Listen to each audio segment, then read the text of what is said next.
नमस्कार मित्रमैत्रिणींनो, उन्हाळ्याचा चटपटीत खाण्याचा कंटाळा येतोय.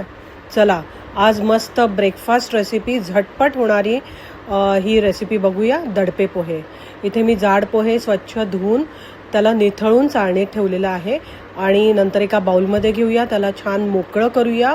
बारीक चिरलेला कांदा तुमच्या आवडीनुसार घाला, चिरलेला टोमॅटो, थोडीशी कोथिंबीर, ओलं खोबरं हे घालून सगळे पोह्यांसहित आपण छान मिक्स करून घेऊया. इथे लिंबाचा रस घालूया आपण. मी इथे जिरा कुटलेला आणि मीठ घातलेलं आहे. पुन्हा छान सगळं मिक्स करून झाकून ठेवूया. एका छोट्याशा कढईमध्ये तेल घेऊया आणि एक छोटासा बटाटा बारीक चिरून आपण तो छान फ्राय करून या पोह्यांवरती घालूया. तसेच शेंगदाणे घेऊया मूठभर, छान मस्त फ्राय करून या पोह्यांवरती आपण घालून घेऊया. नंतर फोडणीमध्ये कढीपत्ता, हिरवी मिरची, जिरं, मोहरी, हिंग आणि थोडीसं कोथिंबीर घालूया.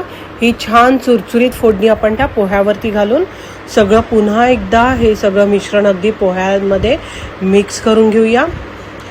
बघा किती झटपट होणारी रेसिपी आहे ना ही. थोडा वेळ झाकण ठेवून देऊया आणि सर्व करूया. झाली आपली दडपे पोह्यांची रेसिपी. खूपच छान आणि चवीला तर इतकी सुंदर.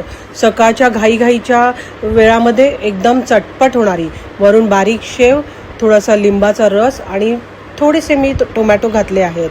माझी जर ही रेसिपी तुम्हाला आवडली तर नक्की तुमच्या मैत्रिणींमध्ये शेअर करा, लाईक करा आणि कमेंट करायला विसरू नका.